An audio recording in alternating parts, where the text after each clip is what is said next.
Hello and welcome to a very special edition of the Cosmic Cafe, live from New York Comic Con. I'm Ayla Ruby, and we have a very special interview for you today with Vivienne Medrano from Hazbin Hotel. She's just finished the panel where they announced the stellar voice cast for the show, and we had some questions. So without further ado, enjoy.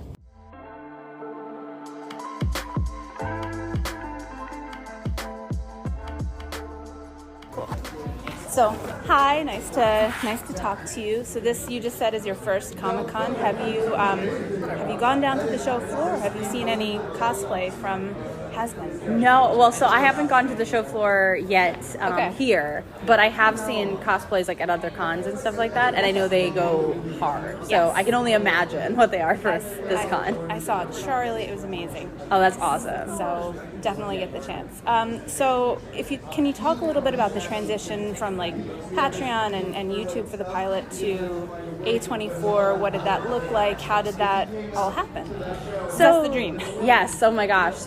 So everything I've made for really like my whole early career and my whole life has been through crowdfunding and through commission and freelance and just like working my way up. And thankfully, like I kind of was fortunate enough to like gain an audience for my work early enough that, you know, I started to be able to rely on things like Patreon and crowdfunding, and eventually merch to kind of sustain these projects and build them. So the Hazbin pilot, when I first made it on YouTube, it started very small. Like I put my savings into it. I kind of put everything I had into it to start it up, to like pay for like the people helping me in the beginning. And then as it went, we like through the crowdfunding and through the support, we were able to afford like, you know, more people, and it got bigger, and his songs and all these things, and it just grew. And so to be able to have like a studio behind that is just supporting it from the word go, and being able to kind of just make it on this bigger scale was definitely like a learning experience, but it was really exciting, and it was amazing that we were able to do that. So you talked about the learning experience a little bit. Can you talk about, so obviously a pilot is very different than like a season of television, eight episodes. Can you talk about anything that was challenging or, you know, alternately really gratifying about pulling that off, because that's quite a feat? Yeah, it was a very big difference. Obviously, like focusing on one 30-minute short for like multiple years was like definitely like we could kind of put our whole focus in it, and it was, you know, really scrappy and made with love and everything like that. Whereas the process for a full season is like, obviously it's multiple episodes, so it requires much more of a pipeline. It requires much more planning and much more development. And thankfully, I had a little bit of experience with pipeline, because in kind of the development of Hazbin, I had another series that's very similar. So I was able to kind of like, even though that one was still indie as well, I got to like learn how my studio operates and how I'm comfortable working. And so when we went into production for season 1 of Hazbin, it felt very natural. But it was a huge challenge, like to just in general work with a studio and kind of this bigger pipeline for the first time. Now, I know, so season 1 is coming out in January. It got a 2-season order. Can you share anything about season 2? Are you in development on it? Like where are you in the making of? So we currently are writing it, which is really exciting. It's a very, very exciting new story. Obviously, it follows the events of season 1, which people haven't seen yet, but I'm so excited. I think it picks up in a perfect way. It focuses on a very fun villain, and it's a villain that we do meet in season 1, so it's very exciting. And yeah, I'm very excited by this process starting again. What can you tell us about Charlie's story in season 1? You know, her arc, anything what's she going to go through? What's her deal? So Charlie's biggest challenge in season 1 is that they're kind of like right in the first episode, we kind of find out that there's a kind of new challenge to the hotel that kind of creates a ticking clock for her to kind of prove it. And that kind of ends up being the kind of challenge of the first season, is that she has this like obstacle to overcome past just proving it's possible in the first place. There's kind of a time element. So there's, you know, I think that like gives a good sense of what the season will kind of be, but it's also full of like getting to know these characters and getting to understand like why Charlie is the one at the center of it. So we just got to see and hear the music from, you know, that opening in the first episode. Is there going to be more music? as we go on through the series, it's like your hallmark. Yeah. Can you talk about that or tease anything? Absolutely. So every episode has more than one song in it. So it's super musical. It's saturated with songs. The songs are totally varying in the kind of genre and the kind of sound and who performs them. It's very based on what character is performing. So, there's so many different kinds of music that kind of fit the different kinds of characters performing. And very excited for people to hear it because there's a lot of music in the show. So I think originally Hazbin was going to premiere in the summer, and now it's in January. Can you talk at all about like delay or scheduling or no? So the biggest thing about the change was really just that at first Hazbin didn't have a distribution partner, and so when Prime Video came in, it was so exciting. But obviously, a lot of things had to go into play for that, and so it kind of pushed out when the original aim was when it was with A24 exclusively. So it's really exciting, and I think the show is gonna I think it's a better time for it. I think it's fresh and it's exciting, and it's going to be way more accessible in that way. Did you, when you created these characters, when you created the series, did you ever expect that there was going to be this kind of fan reaction and just, it resonating so much with people? When I first made it, I did not. It had a following in the sense that, I'd been growing my audience and I had a following and I knew people were going to watch it and I knew it was going to be for them. But I, did not it exploded in a way that I never thought it would, and it kind of went past that audience that I'd already built. It was like the world all of a sudden, and that's now become such a passionate fan base for all my Helluverse projects, and it's so cool, and I'm so honored that it's a really passionate fan base. And so I want to do right by everybody, and I think we do. Okay, so if you were a character in the Hazbin Hotel in season 1, just who would you be and why? Oh my gosh. I always joke that I wouldn't fare very well. I would fare very well with Charlie. So I'm wondering if there's a character that obviously she befriends. I feel all the characters are cooler than me, so I couldn't really be any of the characters. But if I was a sinner in this world, I would want to go to the hotel because Charlie would actually be nice to me in this hellish world. Why do you think? So it resonates a lot. Why do you think it's hit that nerve? What do you think why do people love it? I think there's a lot of. Thank you. I really think what made it different was that the show, it kind of came from this inside me, is that I really like when things and shows and stories allow the characters to be flawed and allow them to grow and to change. And I think that's something that's, the world is not black and white. And I like things that explore the gray in that and the complexity of life and of mistakes and of things like that. And I think there's also a very, very queer element in the show. It's an incredibly queer show. And that's also something that matters a lot to me. But I think in media especially, there's a lot of media that doesn't allow queer characters to be flawed or to, not be a perfect representation of what, whatever identity they have. And I think that really resonated with a lot of people and a lot of queer people, because it is a show that says, hey, it's okay to be kind of yourself and make mistakes in coming into yourself. So I think that's really what resonated about it, or at least I feel like it resonates with me. So maybe that's what resonates with others.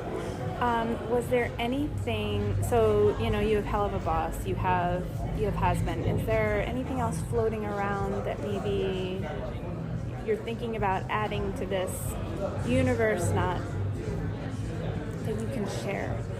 There's so many things that I want to add to this universe. This universe itself is expanding. It's very big, and there's so many sides to it. So obviously, Hazbin is is the main side. It deals with Lucifer and Charlie being the princess of hell and heaven and these kind of big grand themes of redemption and what does that mean, and it's much more kind of biblically sourced. Whereas I have another series in the same universe called Helluva Boss, and that one deals with the the Sins and the Hellborn species, and kind of how that kind of exists separately to the things happening in Hazbin. And so for me, there's so many stories in this universe. So there's lots of things that could either be added to Hazbin or be their own thing, or just things like that. But it's a very it's kind of an ever-expanding Helluverse, I call it. Do you ever see a live action version happening at some point, or do you think animation is your happy place? I love animation. Obviously, it's my world, and I feel like it's where the characters get to be the most expressive and the most themselves and the most freedom of who we can cast and whatever. But I would love someday for there to be a Hazbin or a Hazbin related Broadway musical, because the stage is what inspires so much about what I do, and it would be so cool. It would be the coolest thing ever. Broadway already is such a big influence on me, and I'm such a big theater fan that it would be unreal to have characters I made on stage in any way. My mind is blown by that. I didn't make that's fantastic. Okay, so there are some differences between the pilot and the new season. Can you talk about that at all? Talk about how that works or anything like that. Yeah, absolutely. So yeah, the biggest changes are kind of obviously the visual style is very polished versus what it was in the original pilot. The original pilot was the first big project I'd ever made like that, so it's very messy. I hadn't yet learned to kind of overhead things in the way that I do now, and I've kind of learned to really get that cohesive look to things. And so I did so much learning on that original pilot and on the early seasons of my other series that I was able to apply to Hazbin when we started on it. So it's so much more polished. The characters kind of have a little bit of an upgrade in their looks. They're a little bit more animation friendly and a little bit more eye catchy. It's been a really cool thing to see how much more realized the new series is. But the events of the original pilot, I did want to kind of honor. So the series somewhat kind of piggybacks off the events established in the pilot, but kind of with a fresh coat of paint in the new kind of storyline. Can you talk about your writing process? What does that? So you have an idea for the episode. What does that go through in your head? How do you turn that into a season? So I jokingly say this, and it's kind of become an adopted catchphrase for the show, that, or at least for me, is that Hazbin is a comic book show, a comic book show, only the comic doesn't physically exist, kind of exists in my head. So it is kind of a very intense lore, and it's a very there's mysteries and there's twists and there's turns and there's arcs for the characters and there's big reveals and there's secret characters to come and all these things that kind of a traditional comic book would have.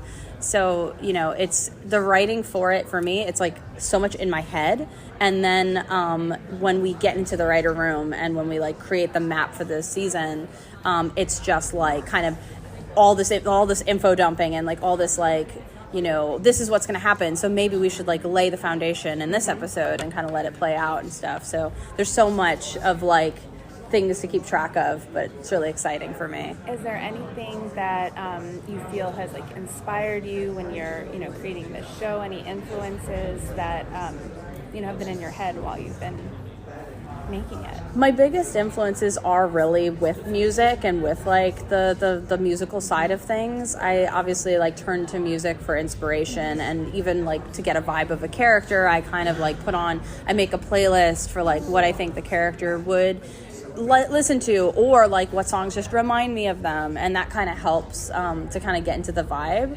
I can't really I have so many influences as just a filmmaker and as a creator, but Hazbin does feel it came from my desire for, I also adore adaptation of any kind, especially of pre-existing mythos or lore or folklore and things like that. And so Hazbin obviously comes from biblical sources or demonology, and it's my take on kind of pre-established things. Okay. Okay, so is there anything you want your fans, the greater Hazbin world to know that we haven't talked about? Oh my gosh, I'm really just excited for people to see it. Like, it's been so long in the making and so long in the waiting, and I know everyone's really like dying for it. It's been so long and so anticipated. So for me, like, obviously I don't want to spoil anything, but I can say that like it's like, I'm so proud of it. I feel like the season really does deliver. It's 8 episodes of just nonstop, jam-packed, like, music and story. And I feel like every character gets their moment. And there's obviously a really fun new villain that people haven't seen yet. And I can't wait for people to see these characters in action in this way. And I can't wait for them to see where the story goes. Thank you so much. Of course. Thank you.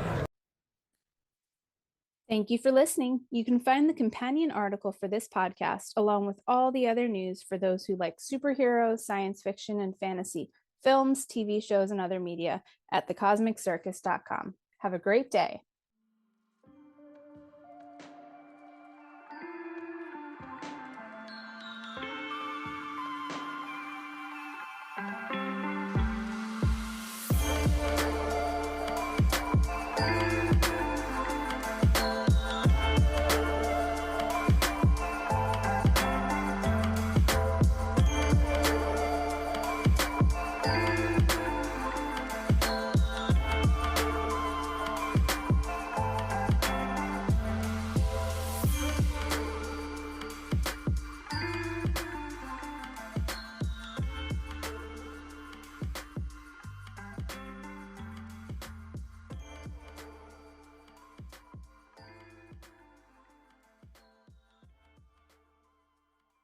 We made USAA insurance for veterans like James. When he found out how much USAA was helping members save, he said, "It's time to switch." We'll help you find the right coverage at the right price. USAA. What you're made of, we're made for. Restrictions apply.